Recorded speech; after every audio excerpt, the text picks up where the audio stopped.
YouTube! Welcome back to another video. If you don't know who I am, my name is jackalflen.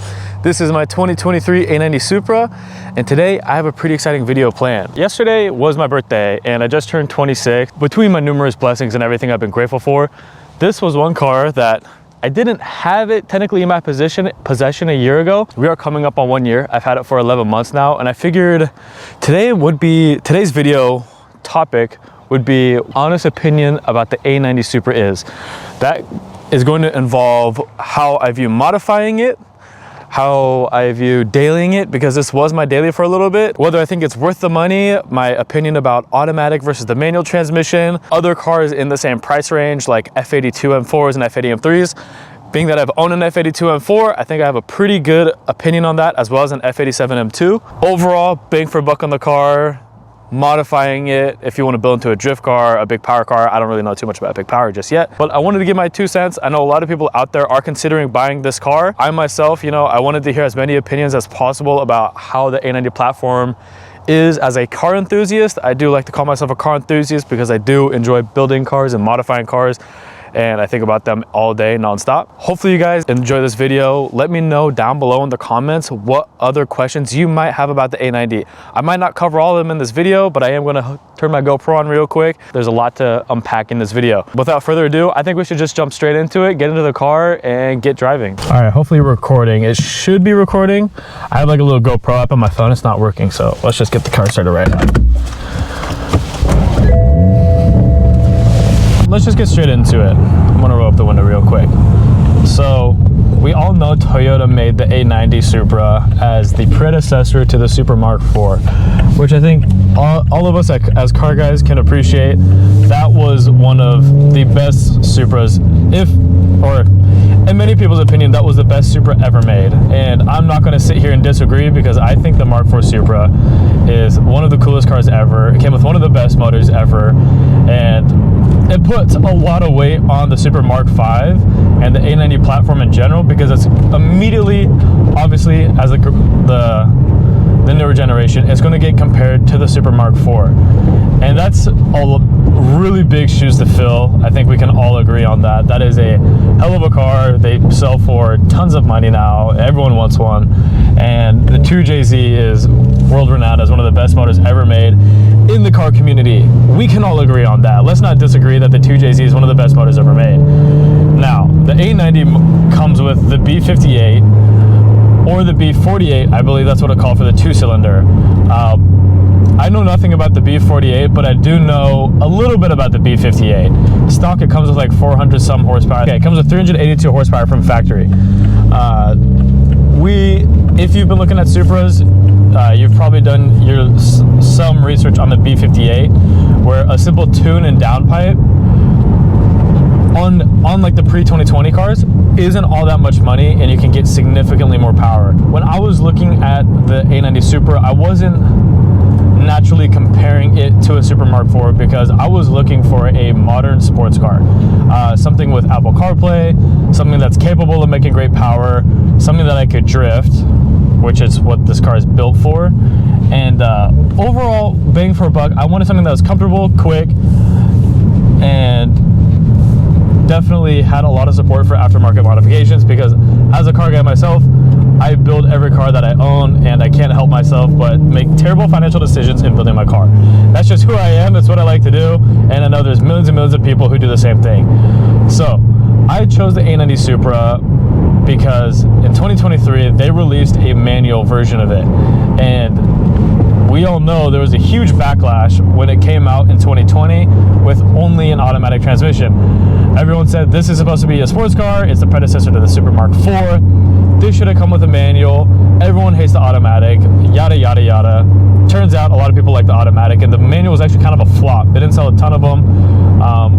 Many people believe it's because they sell for too much money, and that's going to be my first point, is I do think that the premium you pay for the manual Supra is a little bit excessive. Do I like my manual? Absolutely, 100%. If I could pick manual or automatic, it'd be the manual manual every time. I love how it feels. I love how notchy the transmission is. I like how the clutch grabs. And overall, I think this car should have been manual from factory to begin with. But I do disagree with how much more that they sell for. I'm gonna be transparent. I spent $63,000 for this car. 63, I believe. It's 63 or 64. I'll double check when I get home. And that was before tax. So these are very expensive to get versus the automatic. I know you can get the automatic now for around 40 to 50 grand, I think, 45 to 55 maybe. And although I did spend the extra 10 grand, do I think it's worth it or not for that extra amount of money? Not necessarily. That's a lot of money to spend for essentially the same platform that financially speaking is going to require more money, and you're still going to have the slower car. If you're like me and you're building into a drift car and you can afford the monthly payment, or you can afford to cash out a manual one, by all means do it. I love my manual. If I could do it again, I'd still buy a manual. I think the connection between driver and car is, in my opinion, better. It's more involving. I just like 3 pedals. I've driven automatics, both the 2.0 and the 3.0. Clip right here. Ride second all the way to the top. All right.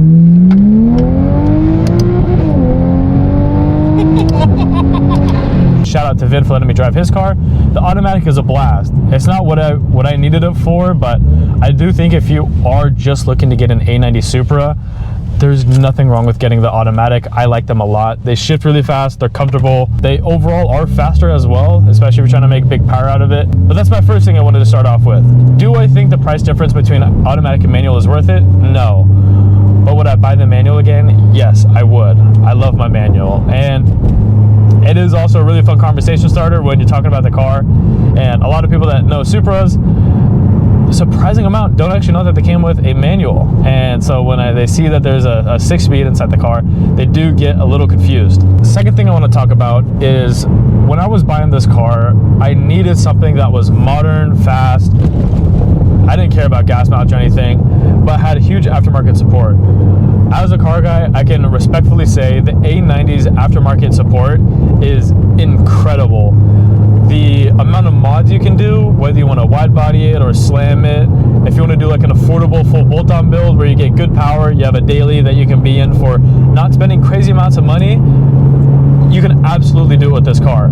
You can look to spend 5 to 6 grand and have a full bolt-on A90 with coilovers, nice bolt-ons and everything, and tune. It's a lot of car. You can get these cars very fast. You can do a very conservative tune. You can do big backfires.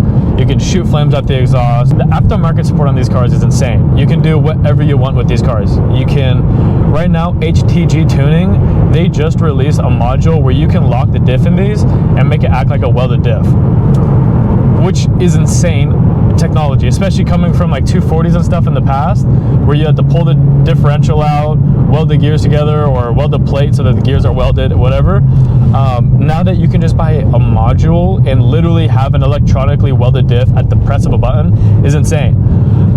Most people aren't going to do that with these cars. Most people build these for big power. I'm kind of an outlier when it comes to building this as a drift car, but overall the aftermarket support on these cars is insane. I didn't expect there to be a shortage in parts. I didn't expect there to be like hard to get certain parts, or this would be a difficult car to build or anything like that when it came to getting parts on hand, because you can buy any single thing you want on the A90 Supra aftermarket. There's everything out there. If you're a car guy and you're looking to get into a fun car and you've always wanted a Supra and you've wondered about the aftermarket support, it's insane how many different things you can do to these cars.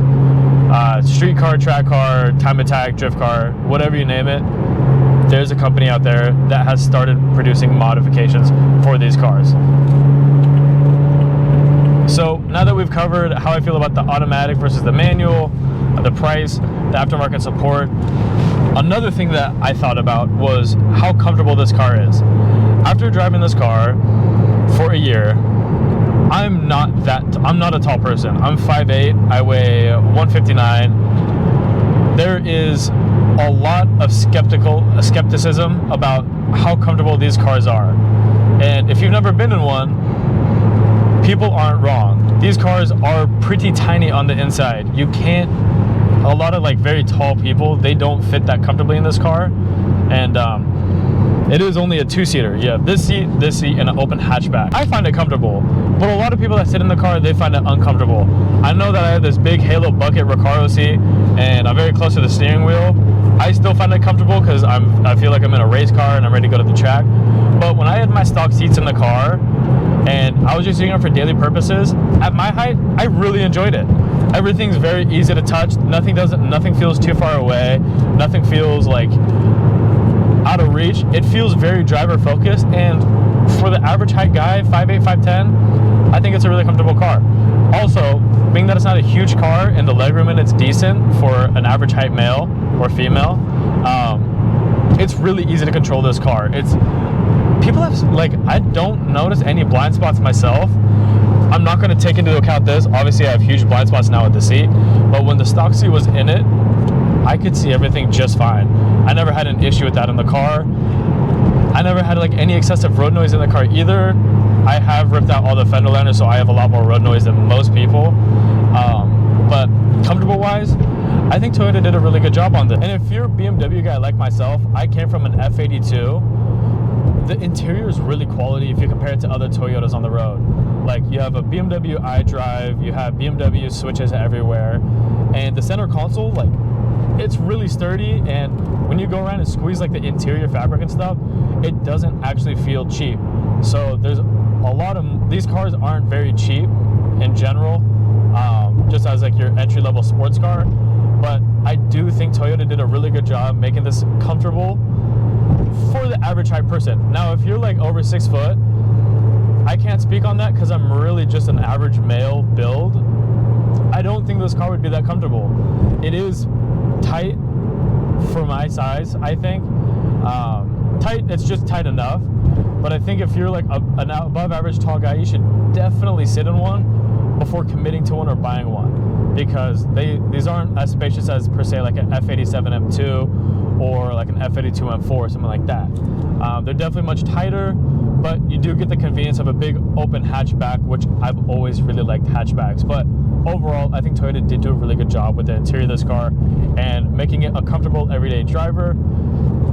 It doesn't feel like you're driving like a super notchy sports car. It doesn't feel like you're driving the most crazy compact car ever. But take that last part with a grain of salt, because I'm not a super tall person. So now that we've gone over comfortability, if I think the manual is worth it or not, aftermarket support, I think another dollar or another thing to get that would be good to talk about is the Supra cost in general worth it? Is it worth the price tag that it has? $45,000, $55,000, or maybe 40 to 50. I see they are going down now, and to be fair, I think it is. I think with what you get with modern technology, I think it's a lot of car for the money. 40 to 50 grand, I mean, it's not cheap, but it's also not the most expensive cars out there. A lot of new, really high-end sports cars are going for 80-some grand. I think for 40 to 50 grand, these are a really cool car. That's for the automatic speaking. We'll dive into the manuals in a second. But with how much you can do to them, how much you can build them out, respectfully, how much attention you get in them, you do get a lot of attention in a Supra. I'm not gonna lie about it. Even when my car was stock to where it is now with bright green, the car's always got a ton of attention. And you know, I love it. People always come up and ask about the car. How'd you build it? What'd you do to it? Etc.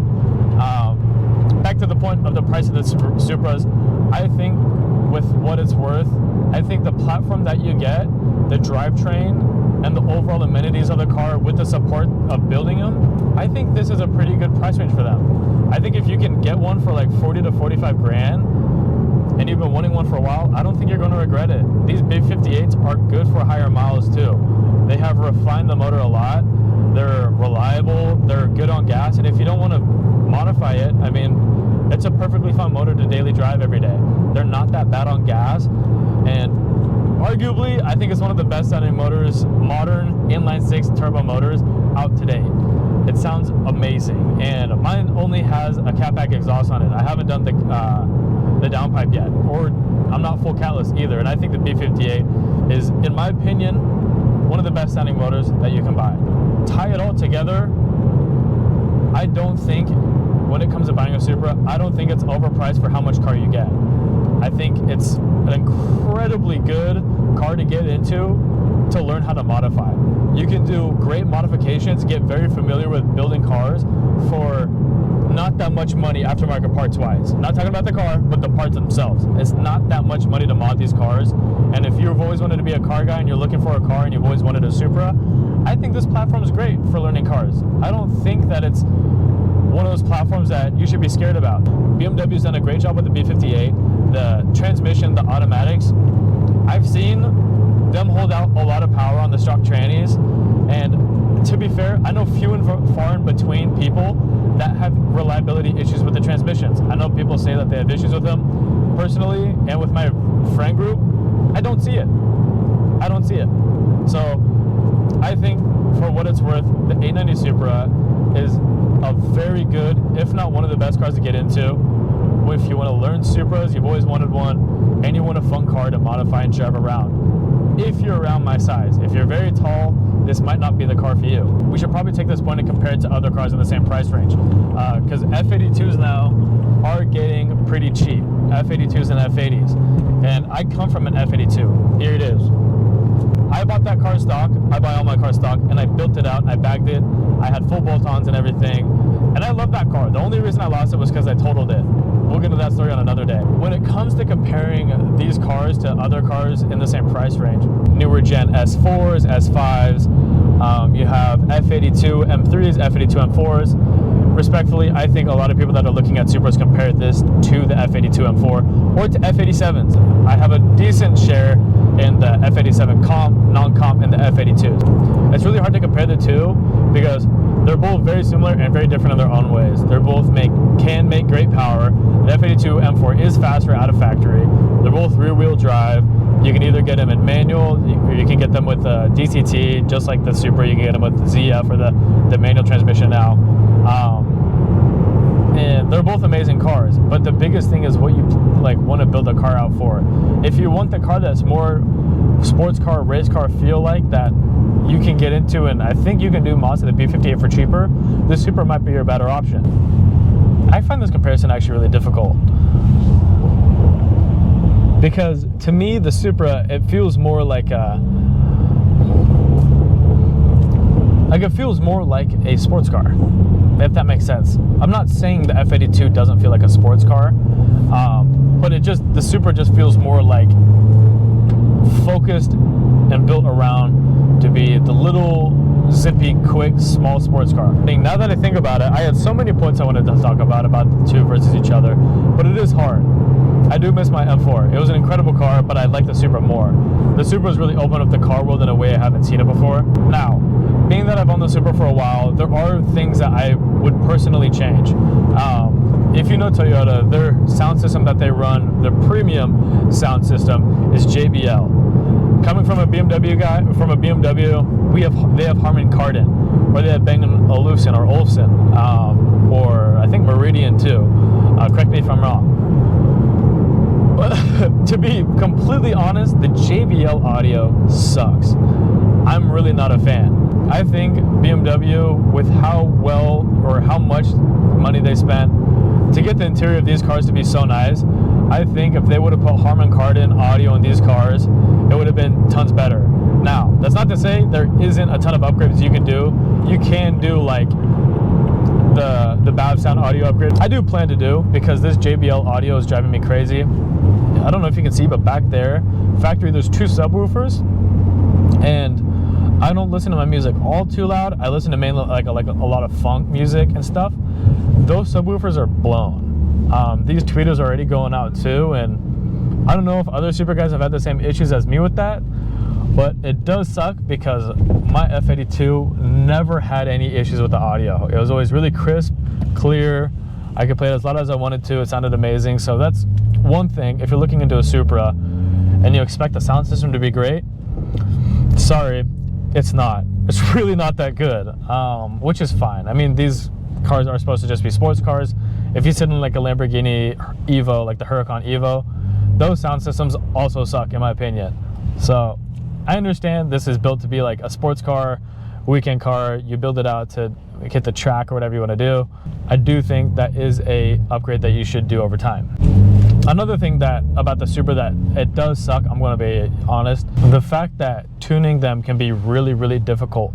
So with my 2023, I haven't tuned it yet, and I haven't done bolt-ons for one big reason. It's because you can't tune these cars that easily. You can tune them, you can pull the ECU, you can go to Femto, I think they send them off to Finland, and although I don't drive the car, it's not an issue about the turnaround time. I'm not worried about that.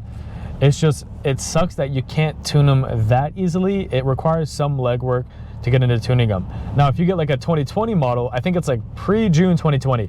Correct me if I'm wrong. I haven't done too much research into what years it is exactly. They're totally easy to tune. It's like no problem. I think you just do a quick unlock on them. I don't think it takes much. And then you can run like boot mod or MHD or whatever you want to run super easily, and then you can make big power, and they're not that bad. But that is one thing about the Supra that does suck, that has held back some mods on the car for this, is tuning them isn't as easy as just like plugging in your computer and being done.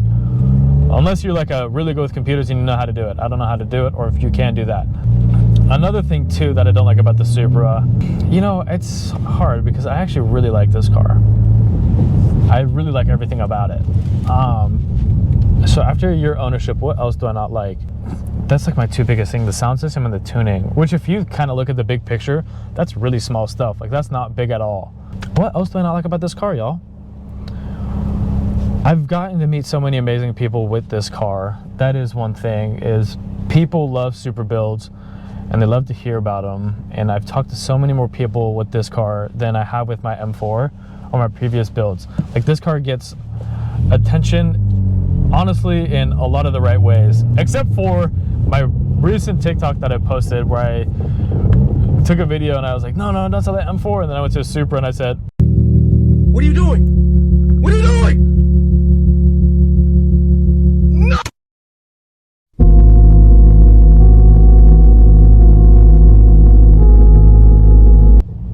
I captioned it W or L, and the amount of L's was actually kind of surprising. I got like 10,000 people or something commented L, which, I mean, I don't take it to heart. I don't care what anyone thinks, and neither should you. You should never care what anyone thinks. You should do what you want to do and do what you're passionate about and build whatever car that you want to. But I did find that pretty funny. A lot of people did hate on it over the M4, which is completely fine. Everyone is absolutely empowered to their own opinion, their own point, and everyone has different tastes. There's no doubt about that. That'll never change. That's just how we are as humans. And you guys, I'm being straight up, like the more I think about it, like those two things are like really the only things I'm not that fond of about the car, apart from the price difference of a manual to an automatic. But I'm very fortunate and blessed that I'm able to afford a manual. I thank God every day for the position I'm in to be able to afford the cars that I want and the car that I wanted, and I could buy it, and I love it. Big shout out to my family for helping out and everything. After a year of ownership, I have far more things I like about the car now that I think about it. I went into this car when I'm not actually driving one. Well, I did drive a 2.0T around a parking lot for 2 minutes, which was whatever, but I'd never driven a manual, and I'm proud to say I definitely made the right decision. I'm definitely happy with the purchase of this car, and I have never looked back or regretted buying it. Since I bought it, I have always loved it. It did send me through a lot of financial hardship building it for SEMA, but that's just because the time frame was short. I wouldn't necessarily say it was anyone's fault, rather than the time frame. I was trying to get a lot of work done. I didn't have a lot of money set aside, but we still made it happen.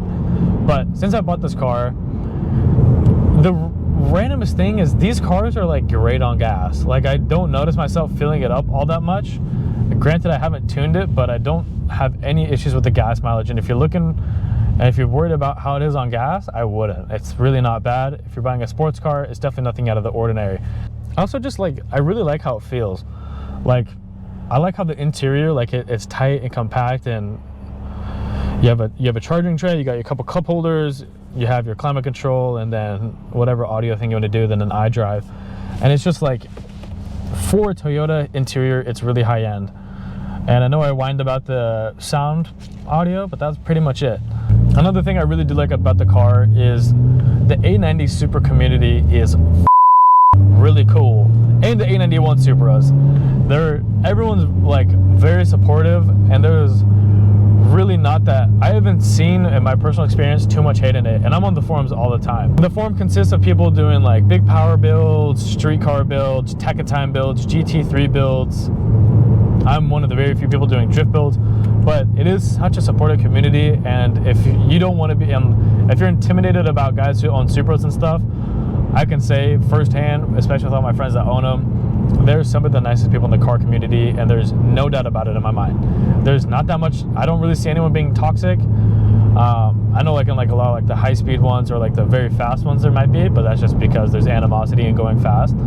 But I've had an incredible experience. I think if you really are a car guy and you can afford a Supra and you've always wanted one and you want to join the car community with a group of good guys and learn about cars, and feel free to ask any questions and not get bantered for or hated on for it. The Supra is such a good entry-level sports car for the money, in my opinion. You're going to have great aftermarket support, amazing people that'll always answer your questions. Probably, in my opinion, I find this car more fun to drive around than any other car I've driven. It's super light, agile, nimble, and moves on a dime. And that was even before doing all the suspension arms. Like, the car just always moved really quick. These cars were literally developed on the track, you know? I mean, it's Gazoo Racing. They were developing this car to be a race car, so it is very race car oriented, and it's comfortable, and I love mine. I really don't want to sell mine ever in the future. Someone could throw me a crazy offer, I don't think I would take it, just because it is so much fun to build, drive, and, you know, enjoy. I'm trying to think of what else there is to dive into. So we've talked about my opinion on the manual versus the automatic, aftermarket support, affordability, and comparative, like what I find it comparative. I didn't get too much into that, but I do think it's a really good car for the money. Comfort, looks, I think the Supra is one of the coolest looking sports cars out right now. I think Toyota's new lineup of cars is just in general really good looking cars. Overall, I think the Supra is an incredible platform to get into. I think for the price, I think it's worth it. I think if you want to become a car guy, or you are a car guy and you want to get into your first build and you can afford one, I think you should buy it. If you've always wanted one, I think Toyota did a really good job.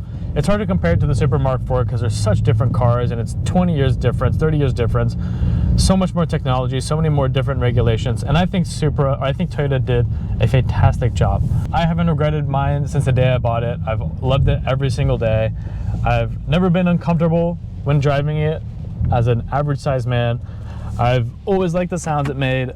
It's never given me any issues. These cars don't have like any recalls or anything. They don't have any Achilles or any issues from factory that I know of, or that I've at least personally ran into, but I don't think there's any. But I think if you're going to spend the money on one, I think it's a good idea, especially if you've been wanting one. They sound great, they drive great, they feel amazing, they're not hard to maintain at all, they're reliable. If you go into crazy big power, obviously that comes with expecting more expenses and you having to spend more money, but if you know anything about cars, modifications are not built to make it faster and more reliable. They make it faster. It makes it harder on the motor, harder on the tranny, harder on everything, right? It's for fun, but fun comes at a price tag with all cars. If you've been looking at one for a while, I do recommend getting yourself one. I don't know if they'll ever go up in value. I don't know how much the GRMN one's gonna go for. I don't think they're gonna necessarily be that cheap. I think with an S58 platform, it's gonna be a really cool car. But if you've been looking at one for a while, I strongly suggest, of course, do your research, but I think for the price point, Toyota did a really good job on the Supra. I wouldn't really change anything, obviously, except for the two things I noted earlier, but daily wise, I don't find myself getting uncomfortable. Road noise, I don't notice any crazy road noise. They're good on gas, they're reliable, they look amazing. Let's be straight up. If you like Supras, you like how they look. Front end, the headlights on the Mark V look amazing. The taillights too. You don't like the dual exit? Get a single exit exhaust. They make a million of them. You like how it sounds? Make it louder. They sound even better louder. If you want to look cool in a nice car for not an insane amount of money, the Supra's a great way to go. And you stand out too. It might seem like there's a lot online, it might seem like there's a lot, but truly on the road every day, I don't see that many Supras. I see maybe one every few days. always a wave, always a what's up. If you pull up and there's one there, chances are they're going to want to say what's up and talk to you about your car no matter what you've done to it. The Supra community is great. I've loved mine every step of the way since I bought it. If you want one, you should get one. You're not going to regret it. Unless you're really tall and you don't fit in it, you're probably going to regret it pretty quick. But this is a cool car for guys around average height who aren't looking to spend an insane amount of money. If you have to have the manual, get it if you really want it that bad and you can afford the difference in price change. I love mine, but if it is kind of hard to justify that extra bit of money. They do sell for a premium. They might be listed online for a lot, but it's because they sell for a lot. And a lot of the ones that are brand new coming in are pre-sold, or there's going to be a markup on it. And they almost always never take off the markup. That's the one thing that sucks about the manuals. I think that's why they haven't produced a ton of them. But I've loved my Supra every step of the way. It hasn't given me any crazy headaches that I didn't honestly expect to see. I appreciate each and every one of you. We're almost at 600 subscribers. Thank you guys so much for the support. It means the world to me. We're growing every day. If you have any questions about what I've done to the car, just refer to my previous videos. I did like a full build breakdown a couple videos ago. We're gonna do like a vlog style video for a cafe run next week. I hope you guys enjoyed. I'll see you guys on the next video. Everyone who's new here, thanks for stopping by. Make sure to subscribe. I'll see you in the next one. Peace.